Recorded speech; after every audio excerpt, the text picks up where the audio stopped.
Hey, Blake, curious, based on the other teams you've been on, to be, a favorite now and where the world thinks that you guys, if you put it all together, can win a title. What is the mentality that you have going into the first, of what you need, these 16 wins? Our mentality is, we're hungry. I honestly couldn't care less about whether we're favored by this or that. It means absolutely nothing. I've been in enough situations to know that. So, we've had some unbelievable practices. Guys are locked in and focused at a high level. Do you feel though that some of the younger guys who haven't been through this need to be told about how to manage pressure or anything like that? You can't really tell somebody how to manage pressure, to be honest. You can explain to them what it's like, something they might see, but I think everybody manages that on their own terms and in their own way, and there's nothing wrong with that. So I think if guys who haven't been in this situation see the way we prepare and the way we are set out to accomplish this, then that's sort of a lead by example thing. But I don't think telling somebody, hey, you got to do it this way in terms of managing pressure, I don't think that's necessarily the best way to go about it. Alex Schiffer with The Athletic. Hey, Blake, I'm just curious what stands out to you about Boston. Obviously, Tatum had a huge game for them against Washington, but they're also a little bit shorthanded without Jalen. They know each other well. They play hard. Obviously, Tatum is one of those guys that can go win you a game kind of on its own. So you have to give him attention, Kemba attention. And they have guys that are very capable of picking up the slack after that. Fournier and Marcus Smart, those guys are playing well. Neesmith and keeping Tristan Thompson and Robert Williams off the boards and controlling their output. So they're a team that I think is talented. Top to bottom, even without Jalen, they're very talented and they deserve all of our respect and attention. Tom Dowd with BrooklynNets.com. Hey, Blake, Steve has said you guys have some primary lineups that really haven't played together at all. One of them, I guess, being you with Joe and KD and Kyrie and James. How much are you just looking forward to just having everybody together like that and, being at full strength as a group?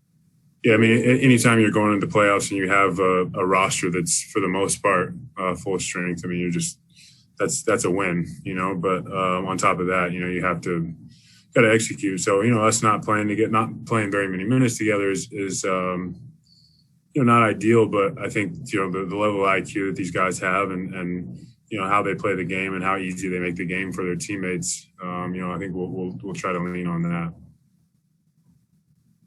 Greg Logan with Newsday. Blake, we know how many charges you've taken, the way you've hustled and led people on the floor and used your athleticism against sometimes bigger centers. Is it kind of a change of pace for you or a different role for you to be somebody that I think people will look to kind of lead the defensive reaction in the playoffs?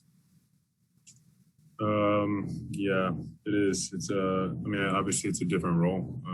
But I over the years I've worked a lot on my game and I feel comfortable playing that role and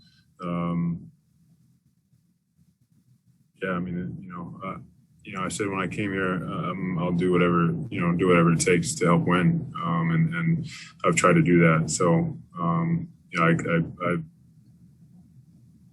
accept that with joy. I enjoy doing that, enjoy embracing that role.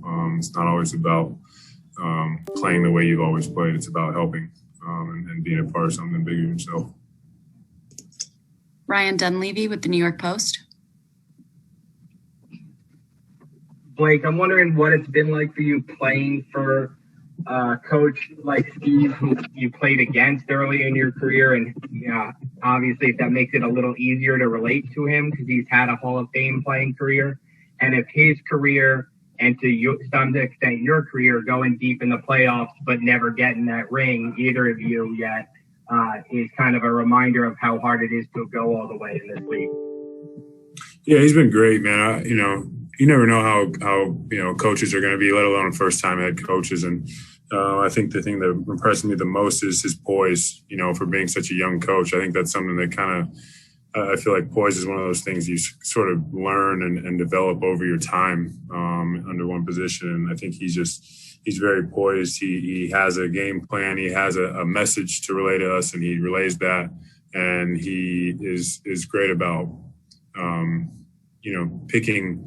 picking the things to get on us about. You can't control everything. You can't stop everything. But I think as a player and a coach, a former player that's now coaching, I think you sort of have that mindset. And I think that serves the team well, especially in playoff situations where you're playing against some of the best players and they're going to score, but you can't overreact, but you got to be smart about that. Christian Winfield with the New York Daily News. Hey, what's going on, Blake? I've got two for you. First, you brought up Tristan Thompson. He just seems to be a menace on the offensive glass, especially in the playoffs. Can you give us some insight into what it's going to take to keep him off the glass? Yeah, I mean, it's going to be a team effort, to keep somebody that averages, that many offensive rebounds and has done it for a long time.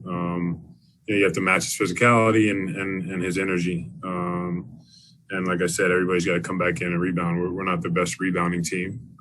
But by committee, we can be. So, sitting down, getting stops, and then finishing those stops with a rebound and not giving them extra shots is huge. And then second, it's a little offbeat. I write about basketball and food, and it seems like everyone in Brooklyn has a smoothie in their hands at one point or another. I'm just wondering if before you came to Brooklyn, were you a smoothie guy, or was that something that happened after you got here? And just what is it about smoothies that makes them so good yet be able to fuel you as well? Yeah, I kind of always been a smoothie guy, protein shake guy. These smoothies have gotten a lot of press lately. But what makes them so good, I don't know, man. Just a lot of ingredients in one cup to go. It's just convenient. Malika Andrews with ESPN. Blake, it's been a little while since you've come into the playoffs, and there have been some expectations surrounding the run that you guys could make. What's it like for you to be coming into the postseason with that being what the background, the beat is, as opposed to, maybe first round, maybe it'll be something like that?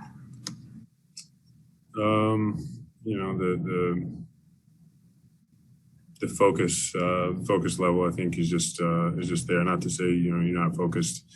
We weren't focused going into a playoff series against Milwaukee when I was in Detroit, but it's exciting. I mean, to have that goal and for it to be a possibility is why we play. And for it to be a real possibility. So, if anything, I think it's made us be a little bit more focused and really be on it, especially these last few days with practice. Thank you. James Herbert with CBS Sports. Hey, Blake, I wanted to follow up on the rebounding thing.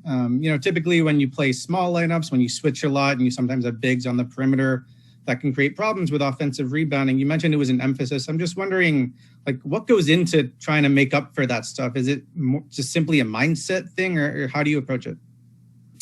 Yeah, I mean, I think, like I said, it's a sort of thing you have to do by committee. Can't have anybody leaking out. Everybody has to come back in. It's not just it's not just having a mismatch down low. If there's a great offensive rebounding team, everybody has to come back in. So a lot of times those guys will tip them out or anything like that. So part of it's a mindset, part of it's effort, part of it's just wanting it a little bit more. I mean, I think it sounds kind of corny, but that's kind of what it comes down to when it comes to rebounding. And like I said, everybody, sometimes if there's only one big down low, two guys might have to go box them out and somebody else get the rebound, or whoever's boxing somebody out has to take him completely off and somebody else has to come get it. So it's not always just about boxing out and going and getting it yourself. Steve Lichtenstein with WFAN. Hey, Blake, just to follow up on an earlier question, what would you tell Nick Claxton, if you haven't already, about the differences between a regular season game and a playoff game? I actually told him today, just, physicality. He's a great defender, super talented already, and a good player already. So just having not played in these situations, that was just my message to him. We were going through something, and I was like, man,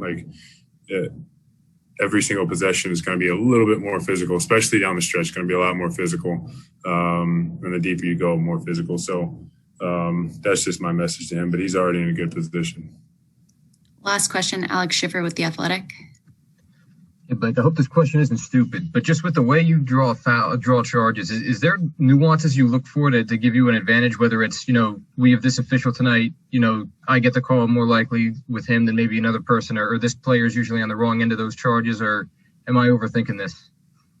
No, not a stupid question, by the way. Thank you for the question. No, I mean, it's, certain guys I think are a little bit easier to take charges on. The guys that are incredibly shifty and have a lot of Euro steps and can sort of get by people. That's sort of a harder one to take charges on. But, obviously bigger guys, guys that are a little bit more reckless, you sort of key in on those things. As far as officiating, it's a little bit harder because, you never know how even officials that sort of officiate a certain way, they can, it's game to game sometimes, especially in the playoffs. Sometimes they'll let you get away with a lot more. So I would say it's more about personnel than it is about officials. Thanks so much, Blake. We appreciate it.